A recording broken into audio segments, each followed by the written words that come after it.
захватил себе лидерство никакого ощущения. Не может измениться в убеждении. Хочет пытаться нравиться заново. Сегодняшняя трансляция это зачеркивала.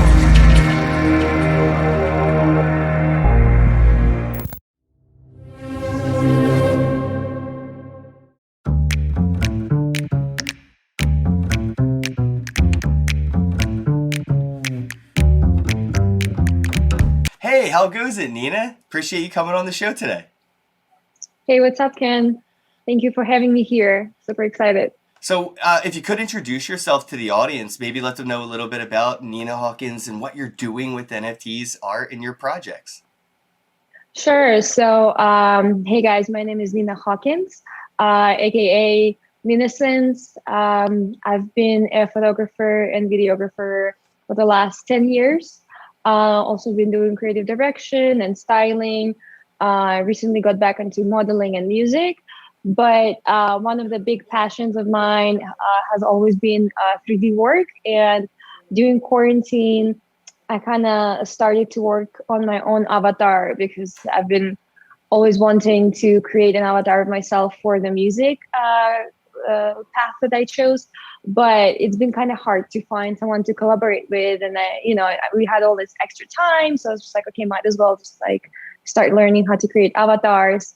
And now I kind of opened my digital avatar incubator, what I call it, Lilium Labs, because I kind of love and enjoy bringing people into the metaverse, and kind of like it started with me bringing more friends into the metaverse to be avatars with me, and now it's like turned into a whole company. And yeah, it's been a really cool ride, and especially with the boom of NFTs, that really helped me to push my company forward and make more avatars for people and characters. So That's yeah, amazing. My first experience with avatars was as a kid. I got to make my avatar in Tony Hawk, the skater video game. Oh, right, yeah. And me and my friends probably spent more time creating our avatars than we did actually playing the video game with the avatar that we created. Right? So I feel like this is a very, similar transition into that next step where, when the internet first came out, we had those dolls. I don't know if people are familiar with like those AOL internet doll profile dolls, but they were like very 2D based avatars for people when the internet first came out. And then we got into, the 3D video gaming side. I think this is something very familiar with people, especially considering the way kids are engaging with, things like Fortnite. They look at those skins and that might as well be their avatar because, around Halloween, that's what they cosplay or that's what they role play. And right. So they take on the character of the avatar rather than making the avatar them. I was curious, why are you NFTing like virtual human beings and why are they booming right now, do you think? Yeah, I wanted to quickly add also, like, I feel like Sims has been like a really good, that's a good point. start, like, especially for me. And like you said, I would spend more time designing the house and the characters and actually like playing.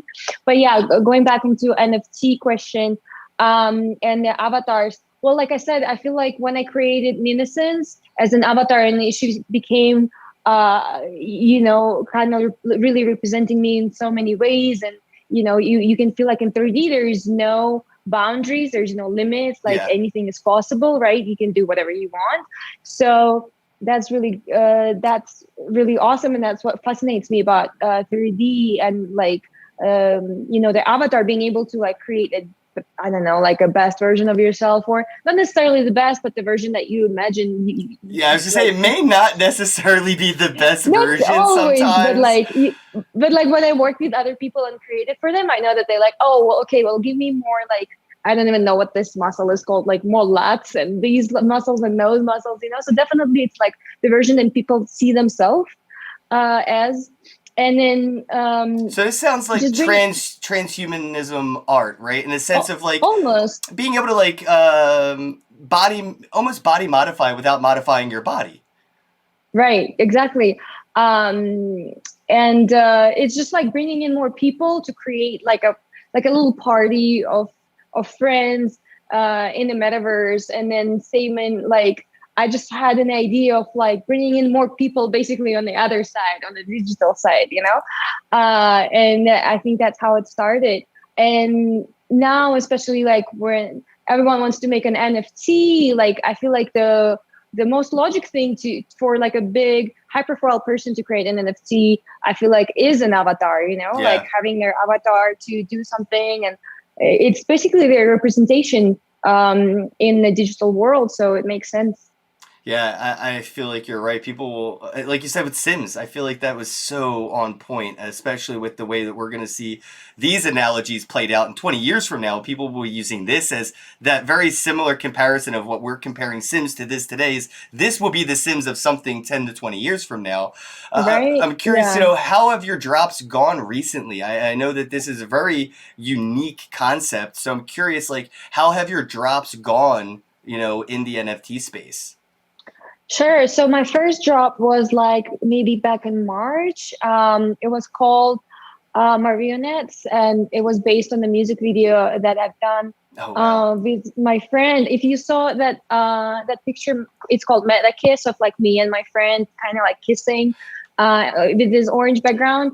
Yeah, it's based on like us, me being in LA and her being in Tokyo, and then like we wanted to get together to create a music video, but then the COVID hit, and then we weren't able to do that. So instead of like kind of half-assing it or waiting for it, I was just like, hey, how about I'm just going to create something with our avatars. So that's kind of how it started. And a lot of the idea behind my first drop was just like female objectification in media and art, specifically for that drop and for that video. And then just a bunch of a couple other video pictures that I released with that drop were all kind of like in these sexual poses, but then yet a very kind of serene and like not overly like pornographic. Like there's bits of eroticism in there, but we also had like a lot of clubhouses at the time just discussing, how females are being objectified in the media, and what is, why this is kind of wrong, and why females should be able to express themselves without issues, without being judged or questioned. Like I remember one of the girls asked me, I really want to start, showing people my artwork that doesn't, that is kind of nude or semi-nude, but I'm really scared, and like you inspire me for that. And I'm like, well, this shouldn't be even a conversation, Right. So basically that was kind of the promise of the first drop. It went really well. Like I think within the first 15 minutes, we started getting bids even before I had time to like Twitter about it. So like pretty much all of my drops kind of sold out, especially all the digital ones sell out right away. Pretty much within the first 1-2 days. Thank you so much. Yeah, and I'm really humble and thankful for that, honestly, because I feel like it's a very competitive market right now. Oh yeah. But I was wondering, as an artist, what are your opinions on the current state of NFTs right now? Do you think this could be considered a bubble, or is this just the beginning of an adoption phase? I feel like it's the beginning, honestly. It seems like a lot of people who wanted to jump in on the cash grab kind of like already started moving back, pushing back, and getting demotivated now. And now I feel like the OGs are gonna stay and gonna keep being in the game, especially like with the market kind of like showing tendencies of going bearish. I feel like a lot of people are pulling out, which is in the end, I think, good, because it was oversaturated with people who never done anything and just wanted to jump on it because it's cool and hip and just like to make some quick cash. But I think now actually the good thing is that, like, with crypto going down, you can charge more ETH and charge more ETH. So yeah, I feel very positive about the NFT and crypto future. So I think, it's kind of like a filtering phase, Oh yeah, no, exactly. Yeah, we're going Mm-hmm. to see a lot of people experiment and, like you said, with the cash grab. And some people may accidentally trip and fall into this and end up succeeding because they didn't even know it existed. And a lot of artists that I've met have been struggling as a legacy traditional artist, even traditional in a digital sense. And they've had a breakout opportunity by being like an early adopter to NFTs as that artist. I know, artists that are doing these avant-garde things, they have roadmaps, they have visions, and I'm curious, what is sort of your vision or roadmap for your art as a digital artist? Um, Overall, I feel like all these little things that I've been doing over the last 10, 15 years kind of bring me all together as one brand, even though it seems like, okay, I'm doing like styling here, I'm doing creative direction here, modeling there, just directing music videos, doing photo shoots for fashion brands, like creating music, but and then like doing 3D and animation, like it seems like so many different things sometimes, but in the end, I'm realizing that it's all coming all together into one brand, and all those experiences that I've learned will help me to kind of like streamline and make my art so specific, in terms of like Yeah. what I like, and in terms of like the things I look up to, and the things that I believe in, and the things I try to bring in my art, because I also feel like, okay, I enjoy creating beautiful imagery, but also I enjoy starting a conversation that people on a regular basis wouldn't want to have, or kind of wouldn't know how to start and would be uncomfortable. So I definitely enjoy making people uncomfortable through my art. Because I guess in real life, I'm a nicer person. So Well, that's the I kind of don't art that start the speaks to conflict. most collectors, is that art that sort of that shock value or something that isn't so echo chamberish, right? It's a lot of that that really speaks to collectors, people that collect art. It's almost like grabbing a quote almost as an image, right? It's like an artist poetry, but in visual form rather than written form. And I think when you go against, the norm, or what may be the norm, is where collectors are really interested. And then obviously that starts a trend, it becomes a fad, and then everyone's doing it. And then there's another thing that pops up that becomes that thing that may be like, oh, what's this? It's a little uncomfortable, but that's what I think collectors in art are comfortable with, being uncomfortable, or art that makes us uncomfortable is what we're comfortable with. And that's what we expect when we look at, specific art. Sometimes we want to be uncomfortable because we want to hear something, or we want to feel something that we don't feel on a regular daily basis. And a lot of artists For have that sure. magic ability to be able to, like, this is how I feel right now, and put that onto a canvas, so when I see it later, I can feel almost, or I feel as if I feel what you were feeling when you created it. Yeah, exactly. I love that. I love that. I think it's a good point. And I hear, like, especially with the chained with the hook pieces, where with the pulling of the face and etc. A lot of people actually said that, and I was kind of like feeling very vulnerable to post those. But Hmm. people said that it made them feel something, So I feel like that's one of the biggest compliments an artist can receive, honestly, is that your art actually like either inspires them, or like really like makes them feel what you were trying to say, or like relate to it. So that's definitely really important. When I first saw your And art, the first thing I could say was it was visceral. Like, I did feel it. Like, it was very emotional. I'm curious, who inspires you, or do you have any like artistic influence that you put into your work?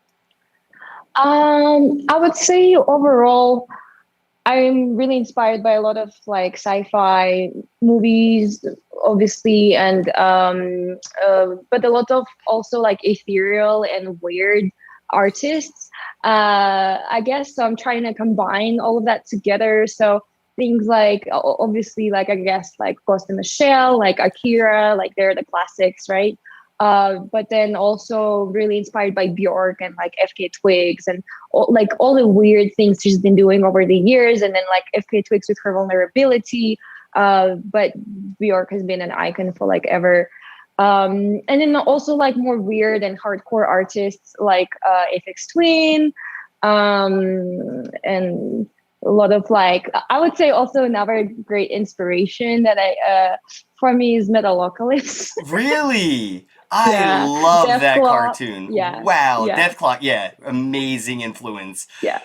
Oh, that is interesting. We vibe now because that's definitely one of the shows I like to watch. 2 a.m. Metalocalypse for sure. Oh my God. Um, Every single time in intro, I'm like, do yes. everything for Death Club. The audience I already know is headbanging in agreement. Yeah. And this is interesting because even in Metalocalypse, even in that world, what they're doing is so different. Corporations are reaching out to them with Death Clock and trying to do corporate promotional things. And I know that you are working with corporations as well. And I'm curious, why do you think that these big corporations are reaching out to artists like yourself to work with you? What do you think they're trying to get out of it?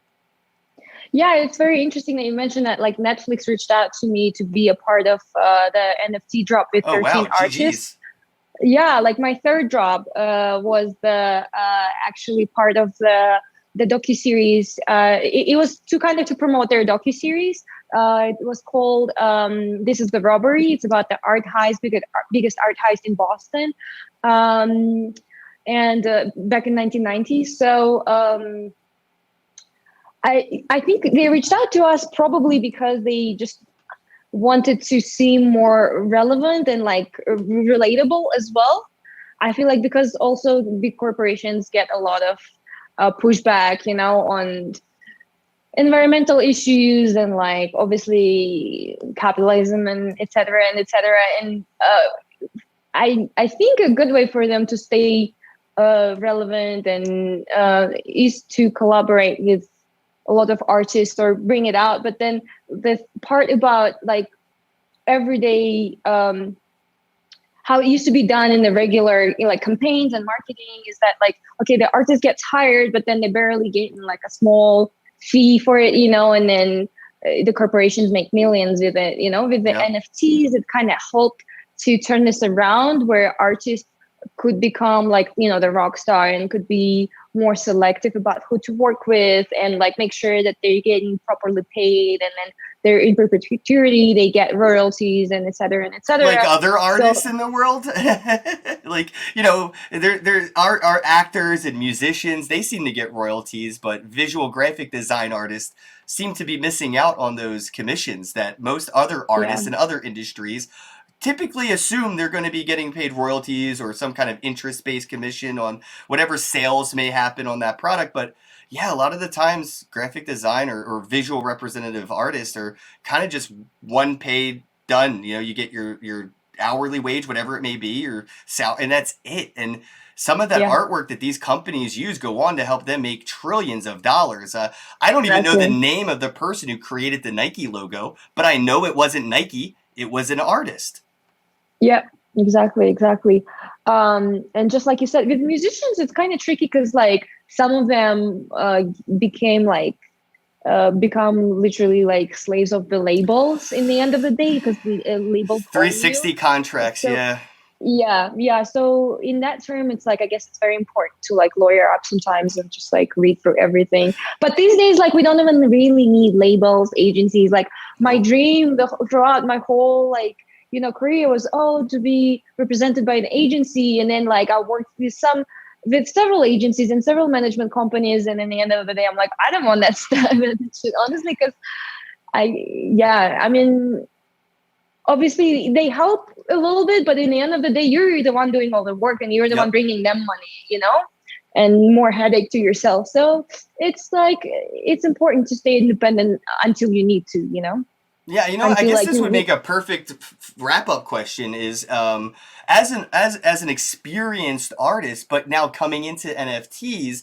what bit of advice would you like to go back in time and maybe give yourself as an artist getting into NFTs? Something you wish you knew then that you know now that somebody watching as an artist might be able to take away from this conversation going, thank God I knew that before I started. Well, I would say, I guess it's like the kind of thing that I would always say, but just stay true to yourself and be less commercial and just like stay as weird as you can. Honestly, just stay weird. I think that's an important advice because a lot of times we try to, to fit in, and we try to kind of just do what other people say to us and think, and just we try to do what we think people will like or people will buy, and that is just not the answer. definitely just try to find your unique voice and stick to it. Yeah. You know, I'm going to take that advice and run with it. I'm going to stay as weird as I can, Nina. Thank you Stay so much. weird. Thank I you, Ken. appreciate your time as always. Have a day. You too. Thank you so much. Bye. Thank you for tuning in. I really appreciate your time. If you have a guest that you would like to see on the NFT show here on Crypto Cake TV, please go ahead and comment below or find us on social media and let us know. Crypto Cake on YouTube, Facebook, Instagram, or Twitter. Don't forget to like and subscribe, and for a chance to win an NFT, all you have to do is comment your Wax Wallet address below. As always, have a day.